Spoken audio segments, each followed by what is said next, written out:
अरे बच्चों नमस्कार। स्वागत करता हूं आप सभी बच्चों का आज के इस इम्पोर्टेंट क्लास में। तो कैसे हो आप सभी? मैं आशा करता हूं कि आप लोग बहुत ही अच्छे होंगे, स्वस्थ होंगे और आप सभी की पढ़ाई भी बहुत ही अच्छी चल रही होगी। बच्चा पार्टी आज के क्लास में हम लोग पढ़ने वाले हैं क्लास 12th केमिस्ट्री का 50 मोस्ट इम्पोर्टेंट ऑब्जेक्टिव क्वेश्चन। और ये सारे प्रश्न आपके बोर्ड एग्जाम के पॉइंट ऑफ व्यू से बहुत ही ज्यादा इंपॉर्टेंट है। तो भाई मेरे आज के क्लास को बिल्कुल ध्यान से देखिएगा और आज के क्लास में दिए जाने वाले इन सारे प्रश्नों को आप लोग अच्छे से याद भी करते चलिएगा। ओके, चलिए फिर क्लास को स्टार्ट करते हैं। और पहला नंबर सवाल आपके सामने है बच्चों। आप लोग भी हमारे साथ चैट सेक्शन में आंसर को लगाते चलोगे क्योंकि ये सारे के सारे प्रश्न बहुत ही ज्यादा इंपॉर्टेंट होता है आपके बोर्ड एग्जाम के लिए। देखिए पहला नंबर सवाल जो है बच्चा पार्टी वो आपके सामने है, आपके फोन के स्क्रीन पर है। तो जल्दी जल्दी से लगा दो चैट सेक्शन में आंसर को आप लोग। पहला नंबर सवाल पूछा गया आयोडीन क्या है? जल्दी से बताओ बच्चों क्या होगा? आयोडीन जो होता है वो क्या होता है? तो सर सबको पता है कि आयोडीन जो होता है हमारा वो हमारा होता है यानी कि NaCl पूछा गया बच्चा पार्टी क्या होता है जल्दी से बताओ। यानी कि यहाँ पे लिख सकते हो हमारा देखो क्या पूछा गया सर। NaCl जो होता है Na पर प्लस चार्ज होता है और Cl पर माइनस होता है। यानी कि कौन सा ऑप्शन हो जाएगा? आयन वाला बात हुआ तो आयनिक क्रिस्टल हो जाएगा। वन का क्या होगा बच्चों? ऑप्शन नंबर ए बिल्कुल सही आंसर है। सारे बच्चे लगाते चलो आंसर भाई, बहुत ही ज्यादा इंपॉर्टेंट क्वेश्चन है। ओके बच्चों चलो जी आगे बढ़े बच्चों। अगला नंबर सवाल देखो, दूसरा नंबर सवाल ये रहा आपके सामने। बताओ दूसरा नंबर सवाल है निम्नलिखित में कौन बेरवादार ठोस है? बेरवादार कहने का अर्थ ये होता है अक्रिस्टल नॉन क्रिस्टलाइन सॉलिड, जिसे हम लोग एमोर्फस सॉलिड भी कहते हैं। बता दो कौन सा होगा बेरवादार ठोस? कौन सा? हीरा तो क्रिस्टल है, ये नहीं होगा। ग्रेफाइट भी क्रिस्टल है, ये भी नहीं होगा सर। सामान्य लवण तो ये भी हमारा क्रिस्टल है, लेकिन ये ग्लास जो है ये हमारा अक्रिस्टल है बच्चों। Correct answer option number D हो जाएगा। क्या होगा बच्चों? ऑप्शन नंबर डी होगा। सारे बच्चे क्या करोगे? याद रखोगे। ओके बच्चों चलो आगे बढ़ते हैं। अगला नंबर सवाल देखो, क्लास को अच्छे से समझ समझ के करना है बच्चों क्योंकि रिलेटेड प्रश्न आजकल बहुत ज्यादा पूछे जाते हैं। अनुचुंबकीय यौगिक में इलेक्ट्रॉन कैसे होते हैं? ये तो अच्छा क्वेश्चन पूछ दिया सर।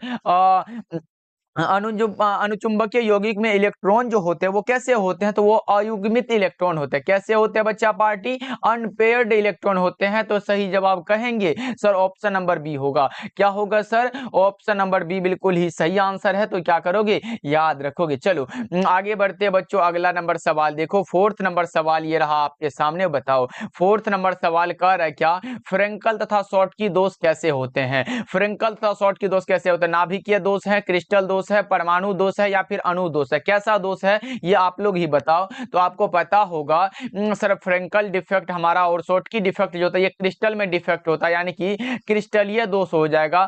करेक्ट आंसर भी होगा। ओके तो बताओ बच्चा पार्टी एक प्रश्न आप लोगों से ये रहा कि शॉर्टकी दोष के कारण क्रिस्टल के घनत्व में क्या होता है? कमी होती है या फिर वृद्धि होता है या फिर अपरिवर्तित रहता है? एक बार चैट सेक्शन में आप लोग बता दो कि शॉर्टकी दोष के कारण ठोस के घनत्व में क्या होता है। जल्दी से चैट सेक्शन में आंसर सभी बच्चे का आना चाहिए क्योंकि ये प्रश्न आया हुआ है आपके एग्जाम में कि शॉर्टकी दोष के कारण ठोस का घनत्व क्या होता है। जल्दी से लगाओ बच्चा पार्टी, बहुत अच्छे सारे बच्चे लगा रहे हो, लगा दो। शॉर्टकी दोष के कारण ठोस के घनत्व में क्या होती है? कमी होती है। बहुत अच्छे। सबसे पहले लगा है मिस्टिकल, उसके बाद सानी है, उसके बाद और भी है भाई नरेंद्र कुमार है, रुबाना है। सारे बच्चे कमी लगाए हैं क्योंकि सही है भाई, कमी ही तो होगा। अब फ्रेंकल दोष के लिए पूछे तो वो अपरिवर्तित रहता है। फ्रेंकल दोष के लिए जो होता है इसमें क्रिस्टल के जालक से जो होते हैं फ्रेंकल दोष में एक हमारा ये गायब होकर यहाँ पे आके नीचे में फंस गया, फंसना ही हमारा फ्रेंकल डिफेक्ट होता है। लेकिन इससे गायब होकर निकल जाना जो होता है वो हमारा शॉर्ट की डिफेक्ट होता है। चलो आगे बढ़ते हैं बच्चों। अगला नंबर सवाल देखो ये रहा, सांद्रण इकाई जो ताप से स्वतंत्र है, ऐसा कौन सा है जो ताप से बिल्कुल स्वतंत्र है? उसका कोई मतलब नहीं, एकदम ताप आए ना आए कोई दिक्कत नहीं है भाई। वो हमारा हो जाता है मोललता। प्रति केजी विलायक में घुले हुए विलय के मोलों की संख्या को मोललता कहते हैं बच्चों। अगर आपको इसका पूछे तो क्या होता है? मोल प्रति केजी होता है। क्या होता है बच्चा पार्टी? मोल प्रति केजी होता है। कहोगे सर ऑप्शन नंबर बी को लगा दे रहे हैं, बिल्कुल ही सही आंसर है। काहे नहीं भाई, बिल्कुल लगाओ। चलो आगे बढ़ते हैं। 6 नंबर सवाल देखो, सिक्स नंबर सवाल है, निम्नलिखित में कौन विलियन का अनुसंख्यक गुणधर्म नहीं है? विलियन का अनुसंख्यक गुणधर्म वह होता है जो विलियन में उपस्थित विलय के कणों की संख्या पर निर्भर करता है। क्या बताया हमने बच्चों? विलियन का अनुसंख्यक गुणधर्म वह है जो विलियन में उपस्थित विलय के कणों की संख्या पर निर्भर करता है। कणों के आकार या प्रकृति से इसका कोई लेन देन नहीं है। और विलियन के अनुसंख्यक गुणधर्म चार होते हैं: क्वथनांक का उन्नयन, हिमांक का अवनमन, परासरणी दाब और वाष्प दाब का आपेक्षिक अवनमन। कितना हुआ? तो कौन सा होगा? परासरण दाब होगा। क्या बच्चों? सिक्स का right answer option number A होगा। मात्र 50 ऑब्जेक्टिव आज के क्लास में। देखते हैं कितने बच्चे हैं जो आज के क्लास को लास्ट तक देखते हैं और सारे प्रश्नों को याद करते चलते हैं। चलो आगे बढ़ते हैं। 7 नंबर सवाल देखो बच्चों। 7 नंबर सवाल है, मोलरता को व्यक्त किया जाता है। मोलरता को व्यक्त करने वाला जो होता है वो हमारा क्या होता है बच्चों? मोल प्रति लीटर होता है, क्योंकि हमने बताया था प्रति लीटर विलायक में घुले हुए विलय की संख्या को मोलरता कहते हैं। कौन सा होगा? मोल पर लीटर। सही जवाब बी होगा। 7 का क्या होगा मेरे भाई? ऑप्शन नंबर बी बिल्कुल सही आंसर हो जाएगा। गुड इवनिंग न्यू स्टूडेंट है अलीजा। चलो आगे बढ़ते हैं। 8 नंबर सवाल है, आज तो बहुत ही न्यू स्टूडेंट है। एक बार पूछ लेते हैं कितने बच्चे न्यू स्टूडेंट हो, एक बार बता दो। बच्चा पार्टी लिख दो आई एम न्यू स्टूडेंट, सभी बच्चे लगा दो चैट सेक्शन में। और जितने भी बच्चे सब्सक्राइब नहीं किए हो भाई, ये गलत आंसर है। ओके बच्चों, 6 का गलत क्या बताए हैं एक बार देख लिया जाए। 6 का गलत बता दिए क्या भाई? संपरासरी विलियन, विलियन का अनुसंख्यक वह जो विलियन उपस्थिति अनुसंख्यक गुणधर्म नहीं है पूछा गया। ओहो भाई, यहाँ पे नहीं है ना, तो ये पृष्ठ तनाव नहीं है। पृष्ठ तनाव नहीं है यहाँ पे, नहीं। ऐसे एग्जाम में मत देख लेना पृष्ठ, यहाँ जो नहीं पूछा गया करेक्ट आंसर बी होगा, क्योंकि परासरण दाब होता है, वाष्प दाब का अवनमन होता है, हिमांक का अवनमन, ये सब होता है, लेकिन ये पृष्ठ तनाव नहीं होता है भाई। करेक्ट आंसर भी होगा। बहुत अच्छे आलिया, याद रखते हो। चलो आगे बढ़ते हैं। अगला नंबर सवाल देखो, ये रहा आपके सामने। संपरासरी विलयन में समान क्या होता है? संपरासरी विलयन में मोलर सांद्रण क्या होता है? समान होता है। और यह प्रश्न आपके एग्जाम में आया हुआ है बच्चों, याद रखोगे। ओके आगे बढ़ते हैं। 9 नंबर सवाल है। 9 नंबर सवाल है, निम्नलिखित में कौन आयनिक यौगिक है? पहले पूछा गया था आयनिक क्रिस्टल, तो हम लगाते सर NaCl होता है। क्या होता है सर जी? NaCl होता है। उसके बाद जो भी होता आयन जिस पे होता है, लेकिन हमारा आयनिक यौगिक पूछा गया सोडियम नाइट्रेट होगा क्या सर? ऑप्शन नंबर डी बिल्कुल सही आंसर है, यानी कि सोडियम नाइट्रेट NaNO3 होगा क्या? करेक्ट आंसर डी हो जाएगा। 10 नंबर सवाल देखो बच्चों, सेल स्थिरांक की इकाई क्या होती है? इसका आंसर सबसे पहले कौन से बच्चे लगाओगे? जल्दी से बता दो। सेल स्थिरांक की इकाई हमने क्या बताया था सर? ओके, तानिया कुमारी को समझ नहीं आ रहा, लगता है केमिस्ट्री के एकदम दुश्मन है। देखो हम पहले क्या बताए थे बच्चों, एक बार समझ लो। देखो सेल स्थिरांक की इकाई क्या है, तो हमने क्या बताया था इसका डिफिनेशन? दो इलेक्ट्रोडों के बीच की दूरी एवं उसके अनुप्रस्थ काट के क्षेत्रफल के अनुपात को सेल स्थिरांक कहते हैं। इतना समझ में आया? Yes no. अब देखो हमारा अगर दो इलेक्ट्रोडों के बीच की दूरी कितना, लंबाई में ले लो, और उसके अनुप्रस्थ काट का क्षेत्रफल a में ले लो। इसे हम लोग जी नोट के द्वारा सूचित करते हैं। ये हमारा फॉर्मूला बन गया। लेकिन लंबाई को सेंटीमीटर में लेते हैं और एरिया का सेंटीमीटर स्क्वायर होता है, ये तो सबको पता है ना। तो 1 सेंटीमीटर से 1 सेंटीमीटर हमारा गया कहां? तारों के शहर में भाई। उसके बाद बचा क्या? तो 1 सेंटीमीटर बच गया। अगर इसको हम ऊपर करते हैं तो सेंटीमीटर इनवर्स हो जाता। अब बताओ ये समझ में नहीं आएगा तो क्या आएगा? एकदम बच्चे के जैसे समझा रहे हैं, फिर भी अगर समझ ना आए तो हम क्या कर सकते हैं बच्चों? बताओ क्या होगा इसका सही जवाब? अब बताओ, इतना आसान सा सवाल है, अगर समझ ना आए तो मैं क्या करूं? करेक्ट आंसर सी होगा ना भाई। 10 का क्या होगा बच्चों? ऑप्शन नंबर सी बिल्कुल सही आंसर है। बहुत सारे बच्चे आंसर को लगा रहे हैं, कुछ बच्चे ऐसे हैं जिसको समझ नहीं आ रहा है, तो बच्चा पार्टी उसके लिए भी हमने एक चीज क्या करा है, अच्छा वाला काम किया है। देख लो पे यहाँ पे बता दे रहा हूँ। बच्चा पार्टी जिसको भी लगता है कि अभी तक हमारी तैयारी कुछ भी नहीं हुई है, तो उसके लिए हमने नोट्स तैयार किया है फिजिक्स का। उसकी क्रिया में भाग लेने वाले अणुओं, परमाणुओं अथवा मूलकों की संख्या को क्या कहते हैं? मूलकों की संख्या को क्या कहते हैं? अनुक्ता कहते हैं। अब एक बार एक क्वेश्चन आप लोगों से ये रहा, बताओ अनुक्ता का अधिकतम मान कितना हो सकता है? जल्दी से बताओ बच्चा पार्टी, आणविकता का अधिकतम मान कितना हो सकता है? चैट सेक्शन में हमें दिखना चाहिए कि बच्चा पार्टी सही सही आंसर लगा रहे हैं कि नहीं। अनुक्ता का अधिकतम मान कितना हो सकता है? जल्दी से बच्चों लगा दो चैट सेक्शन में। हाँ, इंग्लिश मीडियम के लिए तो हमने इंग्लिश मीडियम के लिए फिजिक्स और केमिस्ट्री का ये लिखा है बच्चों। तो इंग्लिश मीडियम वाले भी है पायस का इमल्सन का बच्चों, कभी कभी ऐसे करके इमल्सन लिख देता है। कैसे करके सर? ऐसे करके इमल्सन को लिख देता है। तो क्या करोगे, इमल्सन को भी याद रखना पड़ेगा। करेक्ट आंसर क्या होगा? ऑप्शन नंबर बी हो जाएगा। ओके चलो जी, आगे बढ़ते हैं। अगला नंबर सवाल है 14 नंबर सवाल, बताओ टिंडल प्रभाव प्रदर्शित होता है किसके द्वारा? टिंडल प्रभाव प्रदर्शित होता है कोलाइड के द्वारा। किसके द्वारा बच्चा पार्टी? कोलाइड के द्वारा। Correct answer option number C होगा। सारे बच्चे याद रखोगे। चलो जी, आगे बढ़ते अगला नंबर सवाल देखो। 15 नंबर सवाल है आपके सामने, रक्त पर कैसा आवेश पाया जाता है? रक्त पर ऋणात्मक, र से रक्त होता है, र से ऋणात्मक, इतना याद रख सकते हो क्या बच्चा पार्टी?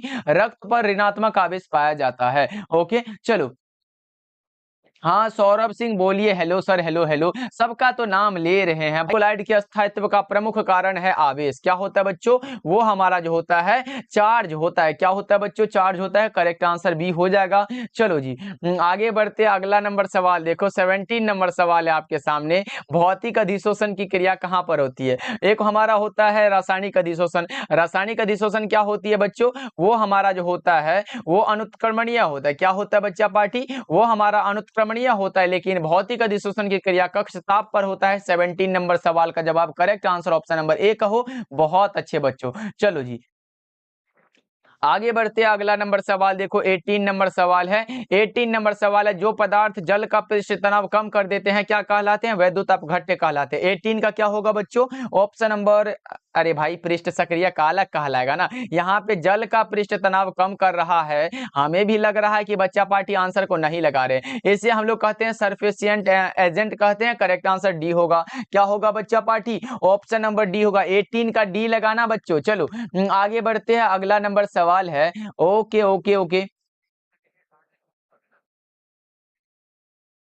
आगे बढ़ते हैं अगला नंबर सवाल देखो। ये रहा आपके सामने, सारे बच्चे का नाम लिया जाएगा। चलो आगे बढ़ते हैं। 19 नंबर सवाल है, वात्या भट्टी में निम्नलिखित में किस ऑक्साइड का अपचयन होता है? वात्या भट्टी में जो होता है वो आयरन के ऑक्साइड का अपचयन होता है। किसका बच्चों? आयरन के ऑक्साइड का। 19 का ऑप्शन नंबर ए कहो तो बिल्कुल सही आंसर है। चलो आगे बढ़ते हैं। 20 नंबर सवाल देखो, कॉपर पाइराइट का सूत्र क्या होता है? कॉपर पाइराइट का सूत्र बताओगे क्या बच्चों? CuFeS2 होता है। अब हम एक और सूत्र पूछ लेते हैं कि बताओ बच्चा पार्टी, ओलियम का सूत्र क्या होता है? जल्दी से बताओ, क्योंकि ये भी आपके एग्जाम में पूछा जा चुका है बच्चा पार्टी, जल्दी से बता दो। ओके चलो, 21 नंबर सवाल है, स्पेल्टर क्या होता है? स्पेल्टर क्या होता है? आलिया कुमारी बोल रहे थे सर आर्ट्स वाले को आप इधर भूल ही गए हो। नहीं भाई, स्पेल्टर क्या है बच्चों? बहुत सारे बच्चे का डिमांड है सर इंग्लिश का क्लास स्टार्ट करो ना, तो भाई जरूर करेंगे। चलो ओके ओके है। चलो आगे बढ़ते हैं बच्चों। अगला नंबर सवाल है, टीन का संकेत क्या होता है? संकेत वाला अब की बार पूछा गया, अब की बार नहीं, हीलियम का भी पूछा गया। He होता है, टीन का SN होता है। टीन का क्या होता है बच्चों? देख रहे हो भटकाने के लिए TE, ये सब नहीं होता है भाई। Correct answer option number A को लगाओ, बिल्कुल सही आंसर है। 23 का ए लगा रहे हो क्या सारे बच्चे? बहुत अच्छे। चलो आगे बढ़ते हैं। 24 नंबर सवाल देखो, NaOH क्या है? NaOH क्या है भाई? जल्दी से बताओ ना। NaOH क्या है? क्षार है क्या? बेस है। सही जवाब ऑप्शन नंबर बी होगा। NaOH क्या है? बेस है बच्चों। करेक्ट आंसर बी होगा। याद रखिएगा ये सारे के सारे इंपॉर्टेंट, बहुत इंपॉर्टेंट है। ओके चलो आगे बढ़ते हैं। अगला नंबर सवाल देखो। 25 नंबर सवाल है, बल्बों में भरने के लिए उत्कृष्ट गैस कौन सा? बल्बों में भरने हेतु उत्कृष्ट गैस का नाम होता है कौन सा? आर्गन होता है क्या बच्चा पार्टी? सही जवाब सी होगा। 25 का क्या होगा बच्चों?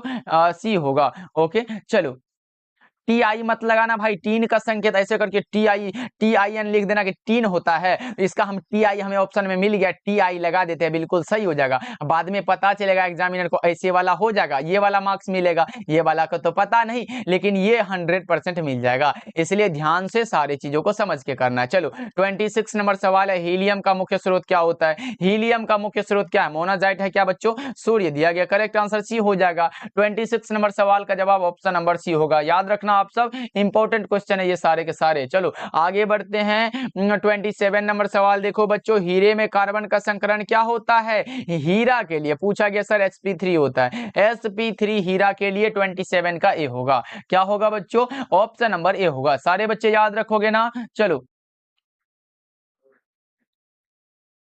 हाँ हाँ, बहुत अच्छे, क्यूट बॉय साहिल है। अरे भाई कितना क्यूट हो। चलो आगे बढ़ते हैं, 28 नंबर सवाल देखो। आजकल के हमारे स्टूडेंट जो है इधर क्या है कि सब लिखने में लगे हैं एटीट्यूड बॉय, एटीट्यूड गर्ल, और क्या पापा की परी, पापा के पारा, क्या सब लिखते हो भाई। एकदम हमें भी समझ ना आता है कि ये क्या चल रहा है आजकल। अब भाई इतना अगर आईडी बना से बढ़िया है, इतना अगर पढ़ लोगे तो थोड़ा मार्क्स मिल जाएगा एग्जाम में, एकदम बढ़िया वाला मार्क्स मिल जाएगा। इसीलिए सारे बच्चे जो वर्ग 16 के तत्व कैल्कोजन कहलाते हैं, 17 के जो कहलाते हैं वो हैलोजन कहलाते हैं, उत्कृष्ट गैस 18 के कहलाते हैं क्या सर, और उसके बाद 3 से लेके 12 के, 3 से लेके 12 तक का जो होता है वो संक्रमण तत्व, जिसे हम लोग क्या कहते हैं, डी ब्लॉक एलिमेंट्स भी कहते हैं बच्चों, डी ब्लॉक एलिमेंट्स कहते हैं बच्चों। ऑप्शन नंबर सी बिल्कुल सही हो जाएगा। ऑप्शन नंबर अभी क्या होगा, ऑप्शन नंबर बी होगा क्या। चलो आगे बढ़ते हैं, 30 नंबर सवाल देखो। एस8 में सल्फर की ऑक्सीजन अवस्था कितनी है, एस8 में पूछा गया ना, तो एस8 में पूछा गया है,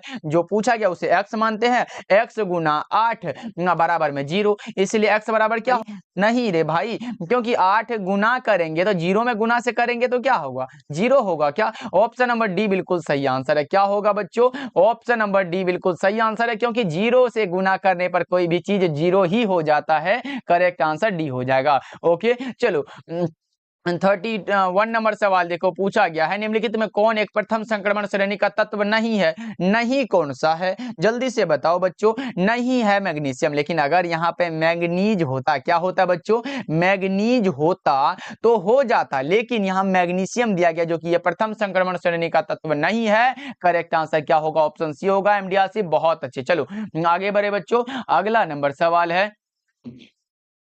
चलो अगला नंबर सवाल देखो, 32 नंबर सवाल है, हमेशा स्वतंत्र अवस्था में पाए जाने वाला कौन सा धातु है। हमेशा स्वतंत्र अवस्था में, एकदम स्वतंत्र अवस्था में, किसी से मतलब ना है, उसका नाम है सोना। कौन सा सोना भाई, वो बाबू सोना वाला सोना नहीं है, ये हमारे एयू वाला सोना है। कौन सा है, एयू वाला सोना है। Correct answer option number A होगा। सारे बच्चे याद रखना, भूल मत जाना भाई, बहुत इंपॉर्टेंट है, आता है आपके एग्जाम में। ओके चलो आगे बढ़ते, अगला नंबर सवाल देखो, 33 नंबर सवाल है आपके सामने, संक्रमण तत्व क्या होता है। संक्रमण तत्व हमारा डी ब्लॉक एलिमेंट्स का होता है। संक्रमण तत्व यानी कि ट्रांजिशन एलिमेंट्स जिसे कहते हैं, वो हमारा डी ब्लॉक एलिमेंट्स का होता है बच्चों। करेक्ट आंसर सी होगा। चलो 34 नंबर सवाल देखते हैं कि निम्न में से हरा तोता कौन है। हरा तोता किसे कहेंगे बच्चों, ये बताओ जल्दी जल्दी से। हरा तोता जो कहते हैं वो किसे कहते हैं, जल्दी से बताओ आप लोग।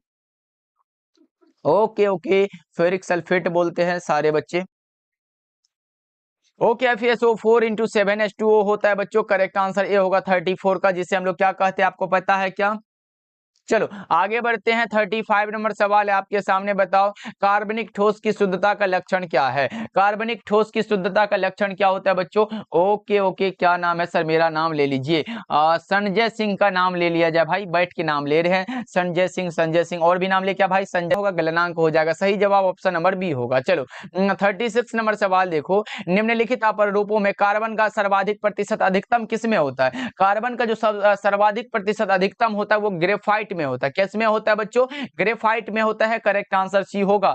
चलो आगे बढ़ते हैं, 37 नंबर सवाल देखो, कार्बन की संयोजकता कितनी होती है। The valency of carbon is, कितना होगा, कार्बन की संयोजकता 4 होती है। करेक्ट आंसर डी होगा। कार्बन की संयोजकता कितनी है बच्चों, 4 होती है। करेक्ट आंसर क्या होगा, ऑप्शन नंबर डी बिल्कुल सही आंसर हो जाएगा। 37 का डी लगाना बच्चों, बिल्कुल ही सही आंसर है। ओके चलो,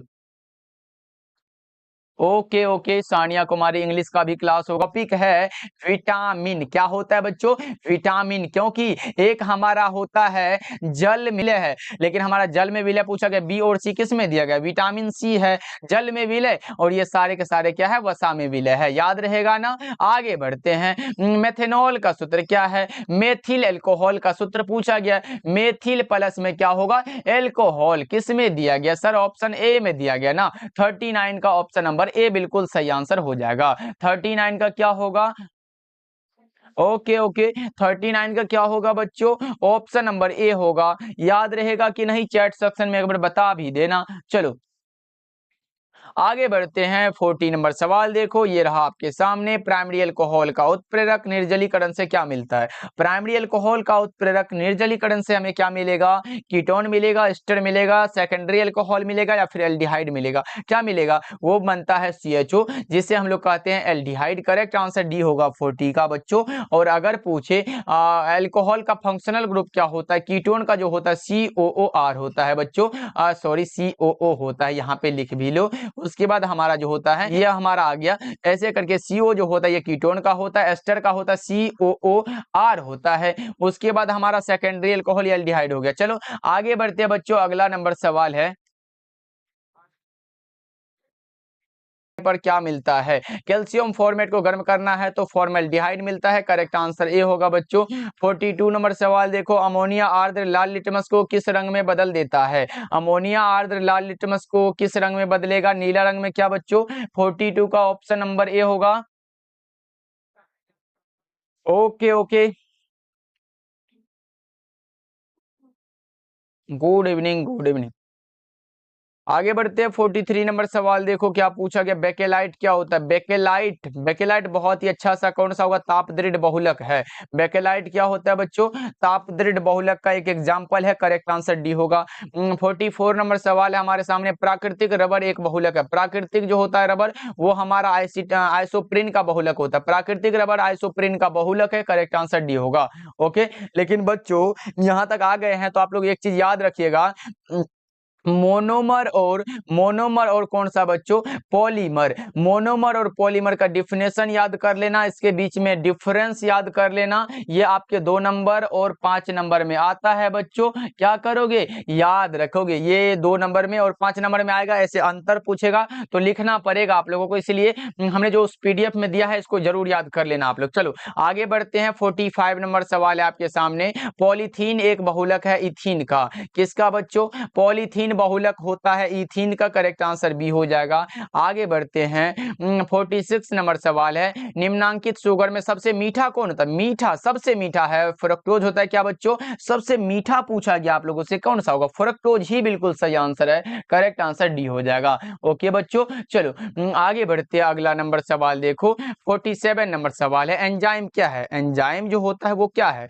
एंजाइम का मुख्य स्रोत क्या होता है बच्चों? प्रोटीन होता है। क्या बच्चों? करेक्ट आंसर सी होगा। चलो आगे बढ़ते हैं, 48 नंबर सवाल है, फलों की शर्करा को क्या कहते हैं? फलों की शर्करा देखो, फ से फलो होता है और फ से याद रख लो फ्रक्टोज होता है। फलों की शर्करा को फ्रक्टोज कहते हैं। क्या कहते हैं बच्चों? फ्रक्टोज कहते हैं। करेक्ट आंसर भी होगा। बहुत अच्छे, कौन है बच्चे? नाम लीजिए, मनीषा कुमारी, बहुत अच्छे। चलो ललिता कुमारी भी आंसर लगा। विटामिन की खोज निम्न में से किस वैज्ञानिक ने की थी? विटामिन की खोज बहुत इंपॉर्टेंट है। विटामिन की खोज जो किया गया था वो फंक साहब के द्वारा किया गया था। किसके द्वारा बच्चों? फंक साहब के द्वारा किया गया था। कब? 1912 में। कब बच्चों? 1912 में। याद रखना इंपॉर्टेंट है, आएगा कि ये विटामिन की खोज कब किया गया था? 1912 ईस्वी में। याद रहेगा ना? चलो टॉपर देखो, एस्कॉर्बिक अम्ल क्या होता है? तो एस्कॉर्बिक अम्ल जो होता है आपको पता होगा, ये एक प्रकार का विटामिन होता है। और कौन सा विटामिन है? वो विटामिन सी होता है। कौन सा होगा? विटामिन का नाम है, तो करेक्ट आंसर ए हो जाएगा। एस्कॉर्बिक एसिड जो होता है ये केमिकल नाम होता है विटामिन सी का। याद रहेगा कि नहीं बच्चों? इंपॉर्टेंट क्वेश्चन है। चलो ओके ओके, आगे बच्चों। चलो आज के क्लास में हम लोगों ने 50 ही ऑब्जेक्टिव लाया था, जो कि हमारा कंप्लीट हो चुका है बच्चों। तो आज का क्लास बताओ कैसा लगा?